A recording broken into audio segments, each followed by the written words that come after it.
She didn't just pour the wine. She attacked him with it.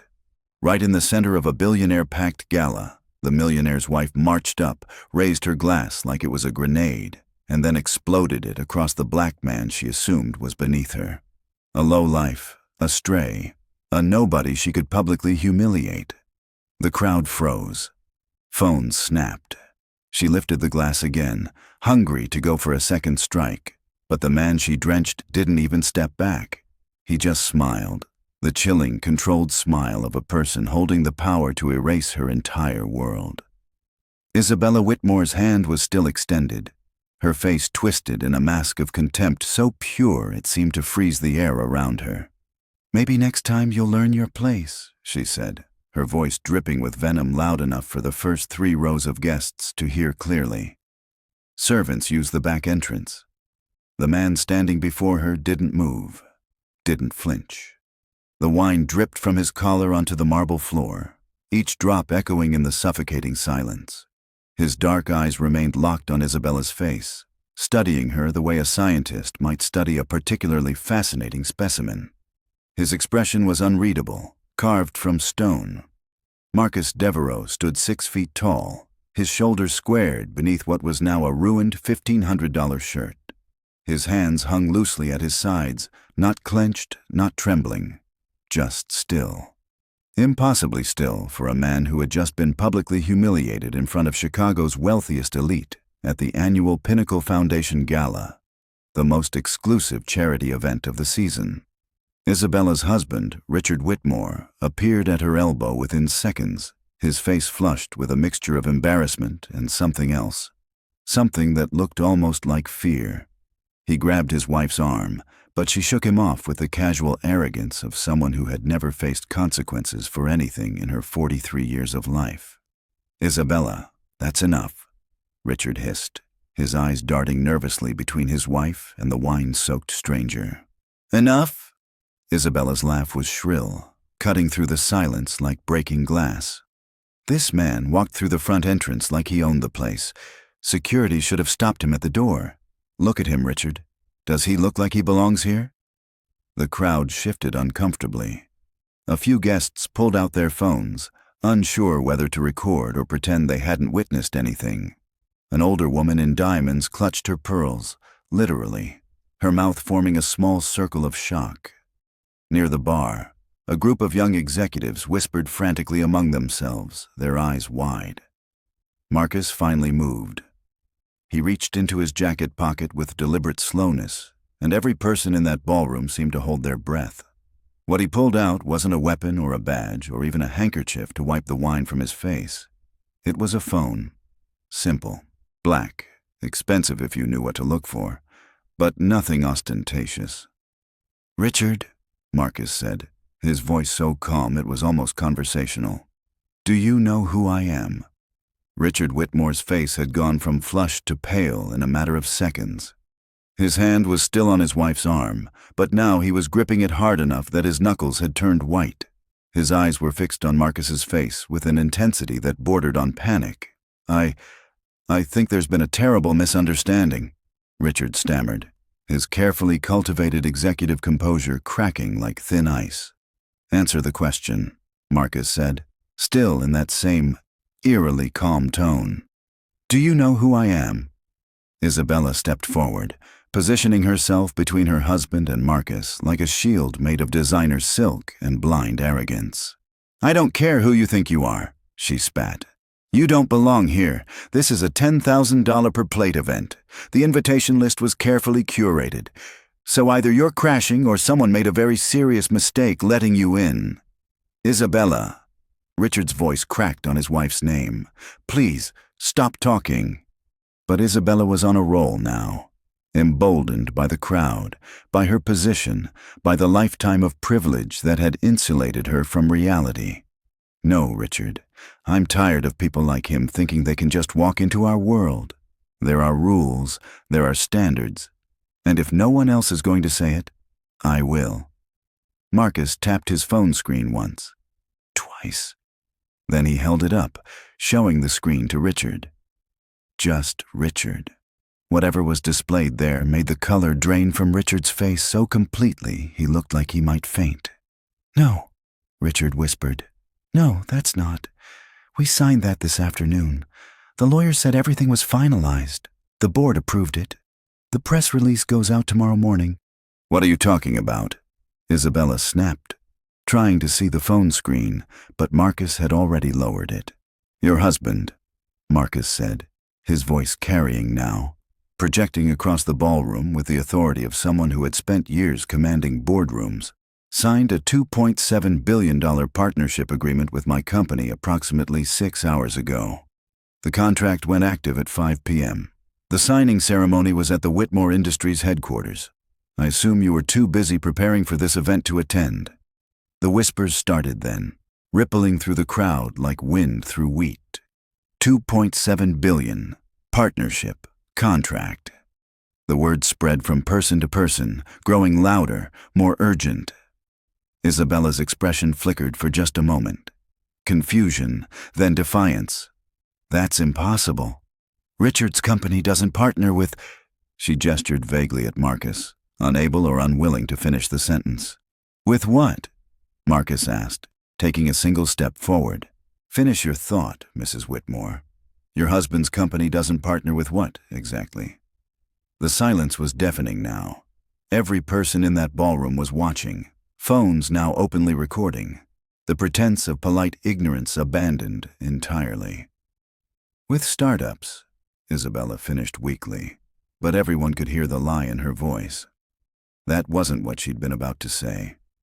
Marcus smiled for the first time since the wine had hit his shirt. It wasn't a warm smile. It wasn't even an angry smile. It was the smile of a chess player who had just said checkmate and was waiting for his opponent to realize the game was over. "My name," he said, his voice cutting through every whisper, every breath in that massive ballroom, "is Marcus Devereaux. I am the founder and CEO of Devereaux Global Solutions. We specialize in sustainable infrastructure development across 14 countries. Our annual revenue last year was $8.3 billion. We employ 42,000 people worldwide, and as of 5 p.m. today, we became the majority stakeholder in Whitmore Industries' expansion into renewable energy markets. Before we see what happens next, if you're feeling that surge of satisfaction right now, that moment when the truth is about to explode, hit that like button. Because stories like this need to be heard. And if you're not subscribed yet, you're missing out on Justice Served Weekly. Hit subscribe. You might regret missing the next one. Isabella's face went through a series of expressions so rapidly it was almost comical. Confusion, disbelief, dawning horror. She turned to her husband, searching his face for a contradiction, for something that would make this make sense in a way that didn't destroy her worldview. "Richard?" Her voice was small now, uncertain. Richard couldn't meet her eyes. His gaze was fixed on the floor, on the drops of wine that had fallen from Marcus's shirt, on anything except his wife's face, or the man standing before them. "The contract," Marcus continued, his finger hovering over his phone screen, "contains a clause that your legal team insisted on including. Section 7, subsection C. Paragraph 4. Your lawyers were very thorough, Mrs. Whitmore. They wanted to ensure that either party could terminate the agreement within the first 72 hours if there was evidence of conduct that would damage the reputation or public image of either company. You can't," Richard finally found his voice, though it came out as barely more than a whisper. "Marcus, please. This was a misunderstanding. My wife didn't know who you were. She thought I was a servant," Marcus finished for him. "She thought I was someone beneath her, someone who didn't belong in her world, someone she could humiliate without consequence." "I'll apologize," Isabella said suddenly, desperately. "I'll apologize right now, in front of everyone. I made a mistake. I'm sorry. I'm so sorry." Marcus looked at her for a long moment. The ballroom was so quiet you could hear the ice melting in abandoned drinks on nearby tables. Then he shook his head slowly. 2 hours ago, he said, I was standing in your husband's office, shaking hands with his board of directors, We toasted with champagne that cost more per bottle than most people earn in a week. Your chief financial officer told me about his daughter, who just got accepted to Stanford. Your head of operations showed me pictures of his new grandson. We talked about building something meaningful together, something that would create jobs, would help communities, would leave the world better than we found it. He paused, letting the words settle over the crowd like snow. I came to this gala, Marcus continued, because Richard invited me personally. He said it would be a good opportunity to meet other stakeholders, to start building the relationships that would make our partnership successful. I arrived exactly on time. I walked through the front entrance, which is where guests enter. I was stopped by no one, because my name was on the list. And then I had the extraordinary experience of being told I didn't belong here by a woman who has apparently never been told no in her entire life. "Please," Richard said, and there were actual tears in his eyes now. "Please, Marcus, we can fix this. We can make this right." "Can you?" Marcus asked. "Can you fix what just happened here? Can you undo what your wife said, what she did, what she revealed about how she sees the world? About how she sees people who look like me?" "It's not about race," Isabella tried, her voice shrill with panic. "I would have done the same thing to anyone who I thought was out of place. It's about security, about maintaining standards." "Stop lying," Marcus said, and the command in his voice made Isabella physically recoil. "Stop lying to me, to this room, and to yourself. We both know exactly what this was about. Everyone here knows. The 240 people recording this on their phones know, and by tomorrow morning, when the video goes viral, the entire world will know." He raised his phone again, his thumb hovering over the screen. The gesture was small, almost casual, but it commanded the absolute attention of every person in that ballroom. "Richard," Marcus said, "when your lawyers drafted this contract, they built in this termination clause because they were worried about me. They were worried about what skeletons might be in my closet, what scandals might emerge, what damage a black CEO might do to Whitmore Industries' pristine reputation. They spent 6 weeks running background checks on me, on my company, on every executive I employ. They interviewed former colleagues, former competitors, even my college roommate." Richard was crying openly now, silent tears streaming down his face. "They found nothing," Marcus continued, "because there was nothing to find. I have built my company on integrity, on merit, on treating every human being with dignity regardless of their title or their tax bracket. But your lawyers were so convinced that I must be the risk that they never once considered the possibility that the risk might come from your side. Please don't do this," Richard begged. "The stock will crash. We have 12,000 employees. The pension funds are invested in this expansion. You'll destroy everything." Marcus was quiet for a moment, and in that silence, the weight of what was about to happen pressed down on the ballroom like a physical force.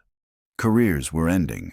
Fortunes were evaporating, lives were changing, all because a woman had poured wine on someone she deemed unworthy.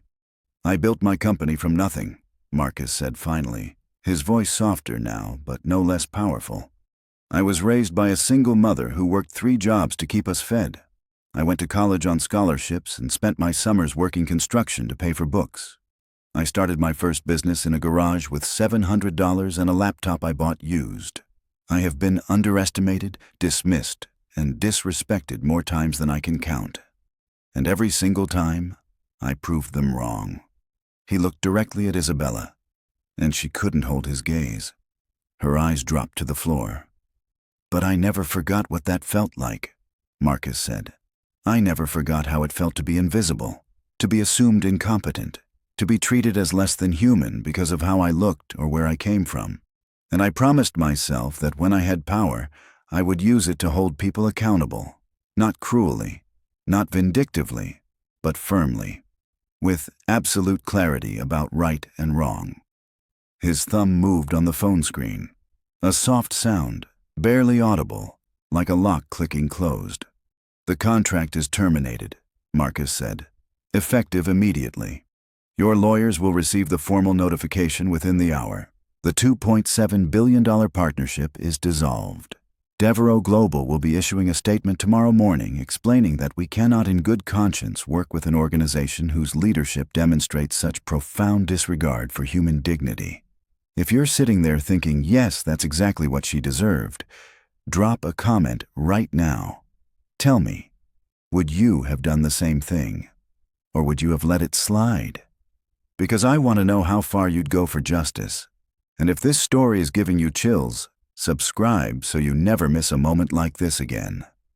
Richard Whitmore made a sound like he'd been physically struck. He staggered backward, caught himself on a nearby table, and then slowly slid down to sit on the floor, his expensive tuxedo crumpling around him. Isabella stood frozen, her face a mask of absolute horror as the implications crashed over her like a wave. The expansion plans, the stock price, the investors, the board, the jobs, everything unraveling because she had poured wine on the wrong person. "You can't," she whispered.